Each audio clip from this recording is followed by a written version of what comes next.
What have you become? I am what you made me. Some sabers are built to sell. Some are built to impress. And then, every once in a while, someone builds one because they just had to, because it lived in their minds for years, and the only way to silence it was to make it real. What you're looking at right now is that saber. And it doesn't belong to just one character. It belongs to three, spanning thousands of years of Star Wars history. This is the Dark Heritage.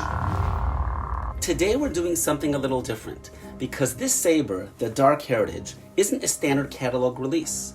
It's a limited edition Vader Saber exclusive, just 100 units in this first run. And more than that, it's the personal dream project of Russell, the founder of Vader Sabers himself. So before we talk specs and chassis options, and we absolutely will, I want to tell you the story behind this hilt, because once you understand what this saber is, you'll never look at it the same way again. Russell described this saber in 3 words that stopped me in my tracks. He said, "Imagine if Vader lived in the times of the Old Republic. This is his saber." That's the idea at the heart of the Dark Heritage. Vader as a gravitational center, and everything else, every design element, every character reference, orbiting around that one question. But the deeper you go into that idea, the more remarkable it becomes, because this saber doesn't just ask what Vader's hilt might have looked like in another era. It tells the entire story of the darkness he embodied, where it came from, what it became, and the road not taken. Let me show you what I mean. To understand the world Vader would have inhabited 3,600 years before A New Hope, you need to know one name, Ven Zallow, a Jedi Master of the Old Republic, the era of open war between the Jedi Order and the ancient Sith Empire. If Vader had existed in that age, Ven Zallow is exactly the kind of Jedi he would have faced. Elegant, composed, unshakable. You may know him from one of the most stunning animated cinematics ever made for Star Wars, the assault on the Jedi Temple on Coruscant. On Coruscant, seemingly at peace, until Darth Malgus walks through the doors with an army behind him, Ven Zallow was the man who stood up to meet him, calm, certain, knowing exactly what he was walking into. He didn't survive, but the image of that Jedi, the last line of defense against an ancient darkness, is seared into the memory of everyone who saw it. His influence lives here, in the silhouette of this hilt, in the control box styling, in the crystal chamber that echoes the Old Republic aesthetic, ancient, purposeful, built for a warrior who believed in something worth dying for. This is the world Russell imagined Vader stepping into. And then, thousands of years later, we meet the man himself, Darth Vader. Not Anakin Skywalker in the heat of his fall, not the Vader of Mustafar. We're talking about the Vader of A New Hope and Empire Strikes Back. The Vader who walked through smoke and stormtroopers like a force of nature. The Vader who stood on Bespin and changed cinema forever. His saber, based on the old MPP microflash handle, is raw, industrial, asymmetrical. There is nothing elegant about it by design. It is imposing. It tells you everything about who Vader became and what the Empire represented. That legacy lives right here, in this angled emitter shroud. That aggressive, armored geometry is pure Vader, pure Imperial, the darkness fully realized. And if you grew up on the original trilogy, the moment you see it, something in you recognizes it. This is the anchor of the entire design. Everything else on this hilt exists in relationship to Vader. And then we come to the third character, and this one asks the most haunting question of all. This one is for the fans who were there in the late 90s, staying up late, playing Jedi Knight on the family PC. Kyle Katarn, a former Imperial officer who defected, a mercenary, a man who discovered he was Force sensitive, trained as a Jedi, and then stared into the very same darkness that consumed Vader, and made a different choice. He didn't have the benefit of a master's guidance or a prophecy to fulfill. He just had his conscience, and somehow that was enough. His influence is here, in the neck of this saber, subtle, but for those of us who know, it's unmistakable. And here is where this saber becomes something truly profound, because Kyle Katarn is Vader's mirror. Two men, the same crossroads, the same darkness staring back at them. One fell, one didn't. Kyle stared into that abyss while he still had everything to lose and walked away on his own terms. Not any final moment of sacrifice, not in death, just a man, alone with his conscience, choosing the light. Russell himself described Kyle Katarn in the collector's booklet that came with this saber as, and I love this, just a guy with a lightsaber. The everyman Jedi, no special destiny, no prophecy, no master guiding him back, just an ordinary person facing an extraordinary darkness and making the right choice. That contrast, Vader and Katarn, separated by centuries but bound by the same moment of choice, is built into the very DNA of this hilt, and it sets up something Russell says at the end of this booklet that I think is the most meaningful thing ever written about a lightsaber. But I'll get to that in a moment. So step back for a moment and look at what Russell actually built. He started with a simple question. Imagine if Vader lived in the times of the Old Republic. But in answering that question, he created something that runs far deeper than any single character. 3 figures, 3 responses to the same ancient darkness. Ven Zallow, the Jedi who stood against it and died defending the light. Darth Vader, the man who fell into it completely, who became its most terrifying expression. And Kyle Katarn, who faced that same abyss with the same temptations and chose to walk away. This saber doesn't just reference those characters, it embodies the entire arc of the dark side, its ancient origins, its most devastating triumph, and the stubborn proof that the darkness doesn't always win. When you hold the dark heritage, you're not holding a tribute to one moment in Star Wars, you're holding the lineage of the Force itself, every scar the galaxy ever carried from the darkness, and every flicker of hope that survived it. That is what Russell designed. That is what this saber is. And here is what makes the Dark Heritage unlike anything else in the Vader Sabers catalog. Russell, the founder, the man who built this company from his passion for these hilts, didn't design the saber because the market asked for it. He designed it because he couldn't stop thinking about it. For years, his 2 favorite hilt designs in all of Star Wars were Ven Zallow's saber and the iconic Vader hilt from A New Hope and Empire Strikes Back. And for years, he wished a saber existed that brought these 2 worlds together. In his own words, written by hand in the collector's booklet that came with this saber, Russell says, "Dark Heritage was born from my love of the Old Republic and the stories forged in that era. Vader and the other legends featured in this booklet became legends because their stories endured and were passed down through generations." And then he says something that I think is the most meaningful thing ever written about a lightsaber. After walking you through the history, the characters, the design, he closes with this. This design carries a story of its own. From the smooth Vader emitter to the hidden crystal reveal, every detail hints at the history of its wielder. Now, that story continues with you. Create your own legacy with Dark Heritage. And when you open this booklet fully, this is what's waiting for you. A poster that looks like it came straight out of a Star Wars cinematic. A dark figure, a red blade, ancient ruins, a sky that feels like the edge of time itself. But look closely at the left side of this poster. Above the engineering drawings of the saber, the spec diagram showing every section of the hilt, there is text written in Arabic, the written language of Star Wars, hidden in plain sight. Most people will never notice it. Most reviewers will never take the time to decode it. I did. It says, "The dream of a creator."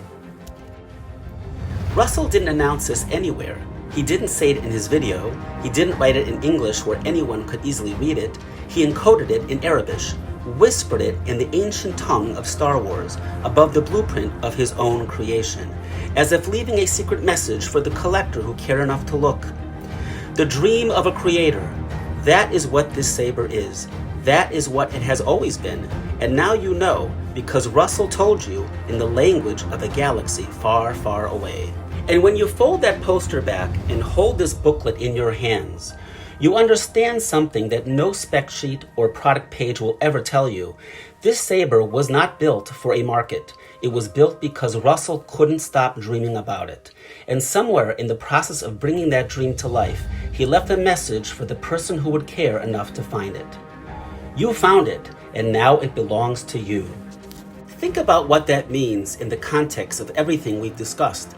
Ven Zallow, the ancient Jedi who stood against the darkness, Darth Vader, the darkness triumphant, Kyle Katarn, the everyman who chose the light, and now you, the next chapter, the story that only you can write.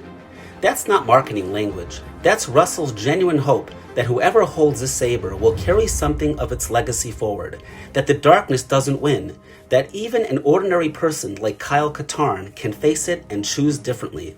And what strikes me most about how Russell brought all of this to life is what he chose to do for those people who believed in it early. The pre-order collectors didn't just get a saber. Russell made sure they received something extra, something special, because fans like that are what make all of this worth it. That's not a marketing decision. That's a person who genuinely cares about the community he's built. This is a limited first run of just 100 units.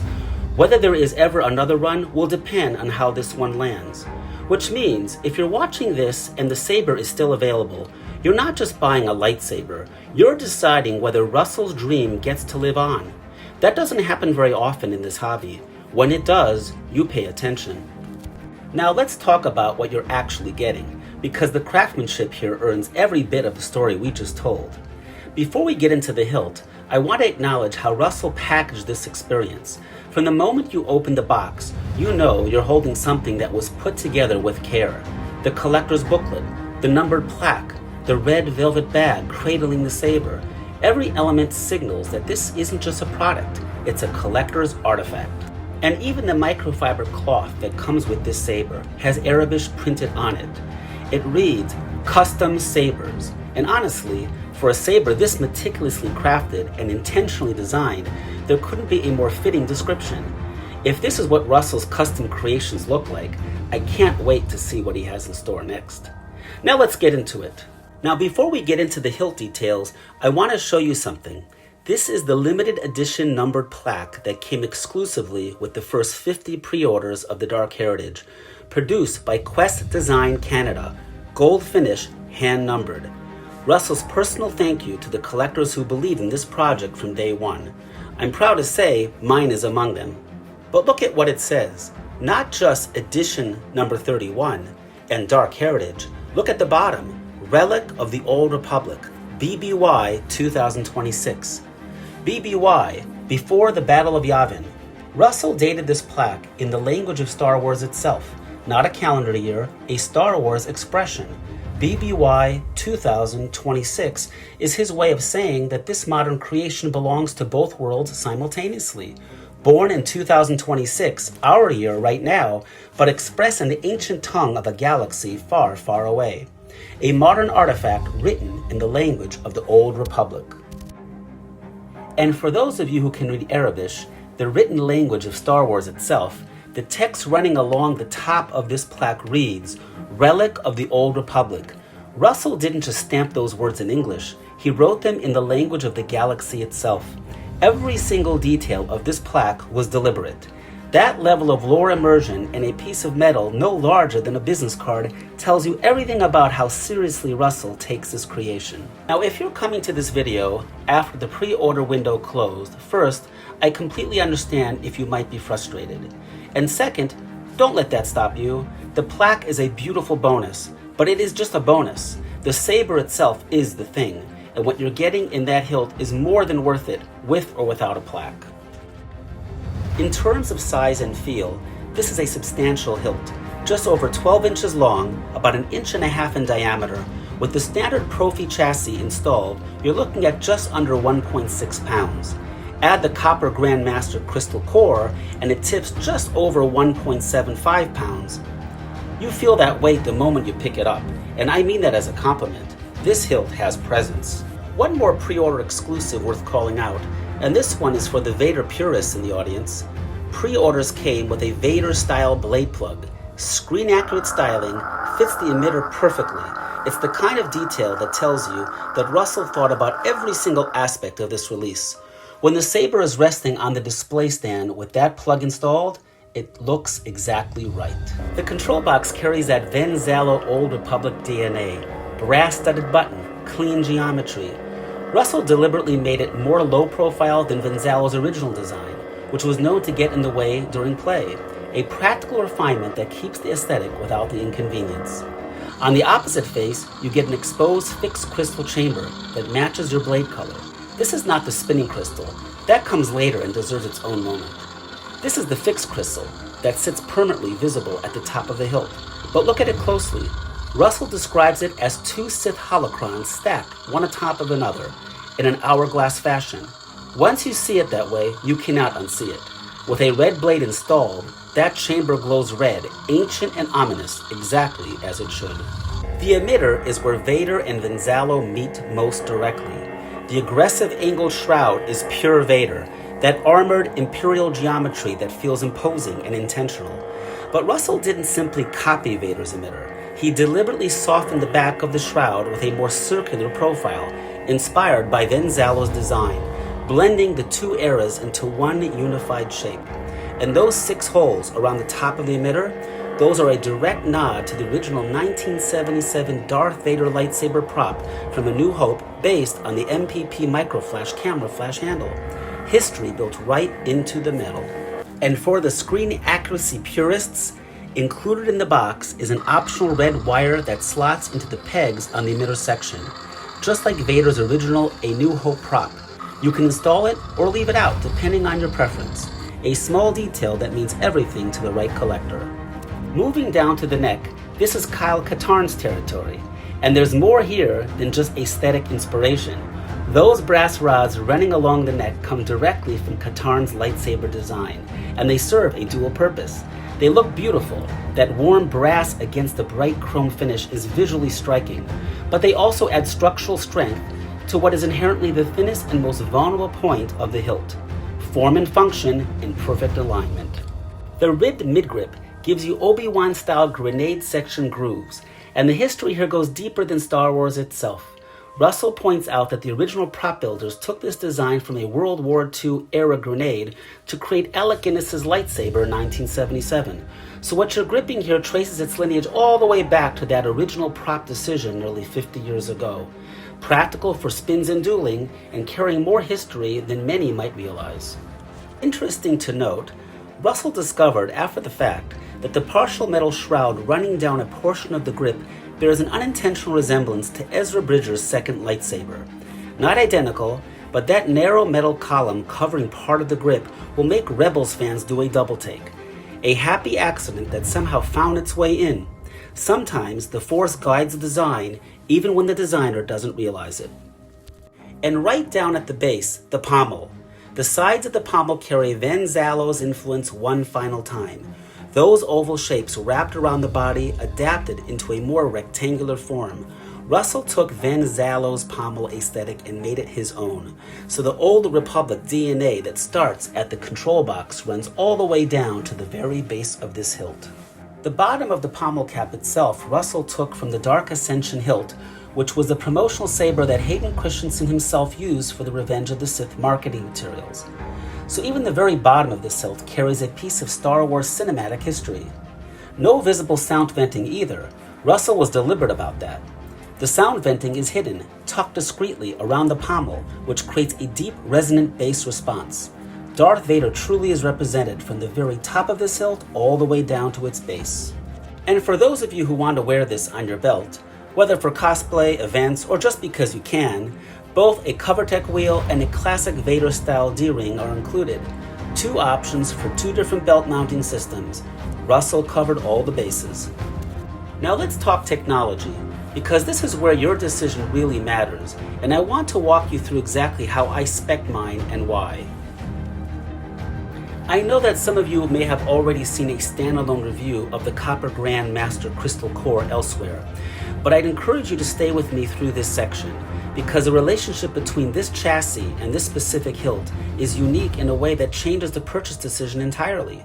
No other Saber with a pogo pin removable core currently has a crystal reveal door like the Dark Heritage, and that changes everything about why the copper chassis matters here specifically. This isn't just a chassis review, it's the story of a hilt designed specifically to showcase this chassis in a way no other Saber does.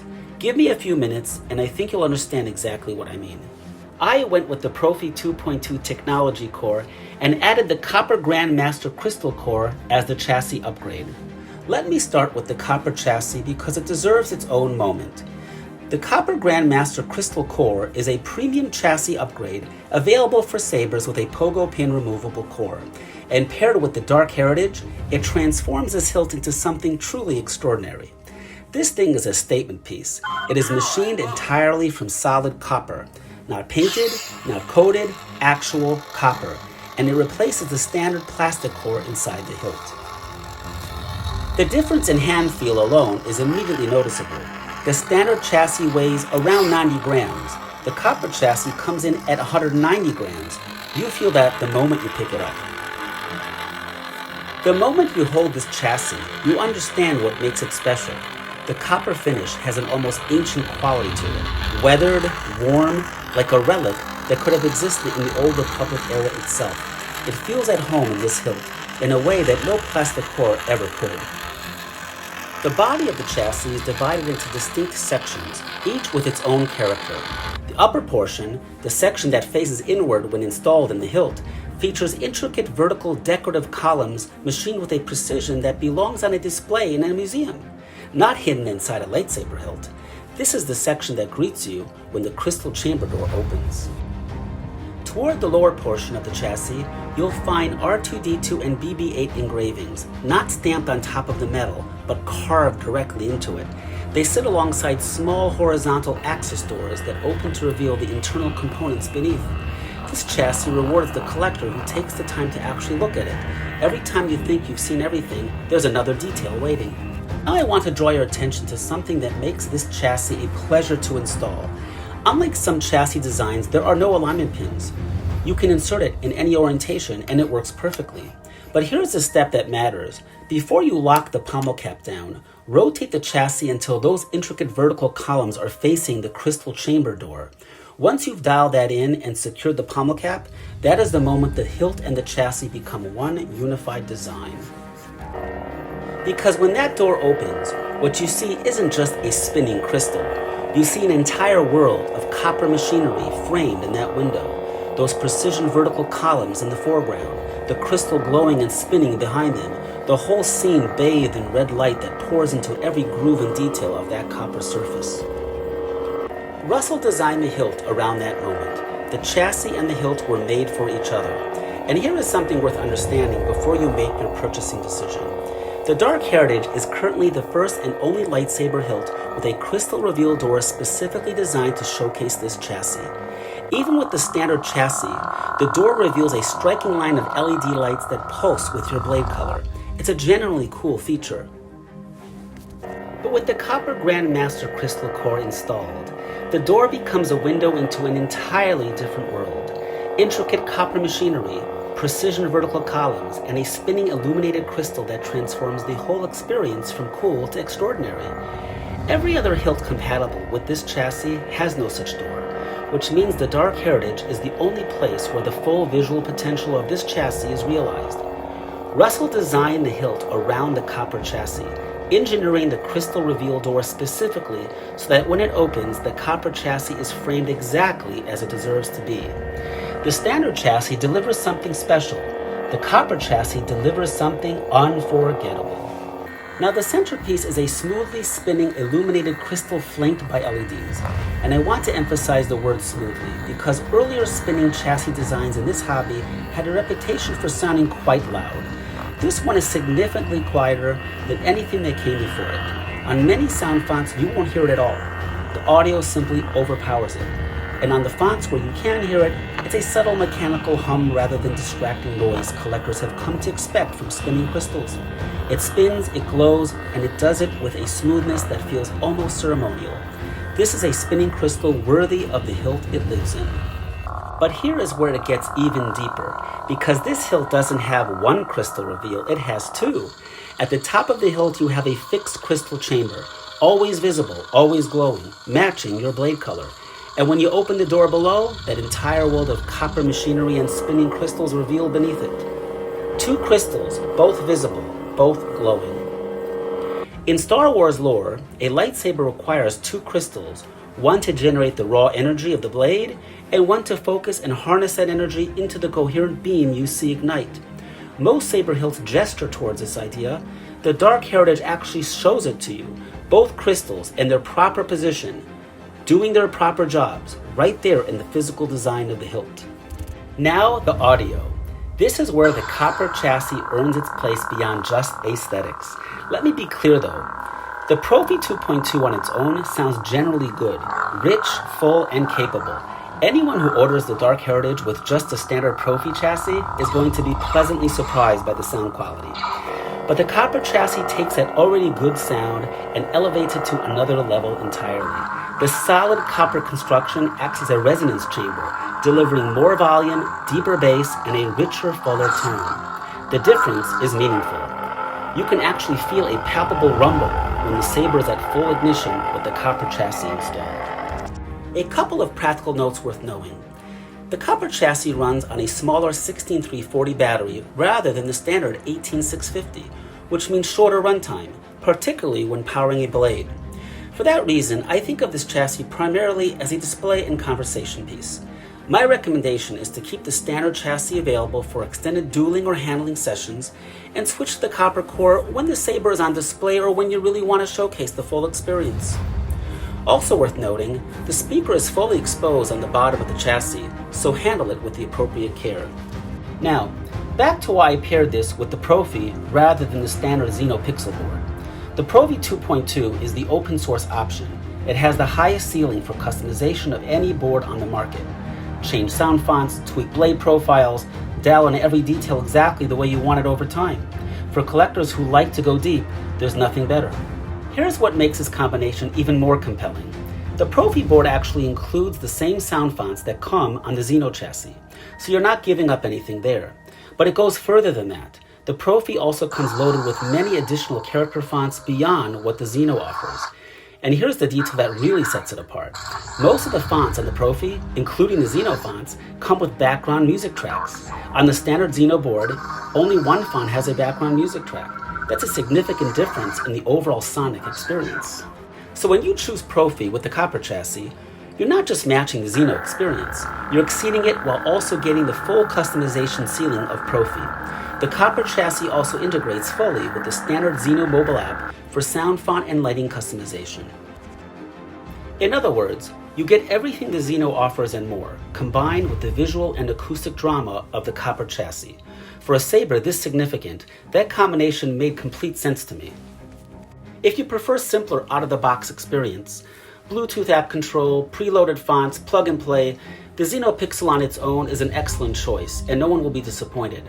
But if you want the complete picture, Proffie plus the copper core is the configuration I'd go with. The lightsaber hobby has no shortage of beautiful hilts, skilled designers, premium materials, impressive electronics. There's generally great work being done out there. But every once in a while, something comes along that isn't just beautifully made, it means something. It carries a story that goes beyond the hilt itself.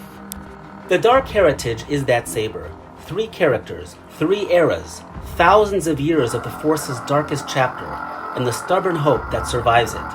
All of it forged into 311 millimeters of steel, brass, and crystal. The pre-order window with the exclusive numbered plaque has closed, but the Dark Heritage itself is still here. 100 units in this first run, half already gone at the time of filming. Whether Russell ever makes more will depend on how this run performs, so if this saber speaks to you, don't wait. Russell built the saber he always dreamed of, and he's making it available for the rest of us who dream the same way. And one more thing worth mentioning before you decide. If you have any questions before ordering, Russell and his wife Whitney at Vader Sabers provide outstanding personal service. This is a team that generally cares about the collector community and the experience you have with their products. Don't hesitate to reach out to them directly. If you are ready to pick up your own Dark Heritage, please use the affiliate link in the description below. That's generally what supports this channel and allows me to keep bringing you content like this. The discount code FANATIC5 will save you some money at checkout, but the link is what makes the difference for me. I appreciate every single one of you who uses it. If you enjoyed this look at the Dark Heritage, hit that like button and subscribe to the Lightsaber Fanatic for more content like this. We're building something special here, and there are many more exclusive pieces to come. Until next time, may the Force be with you.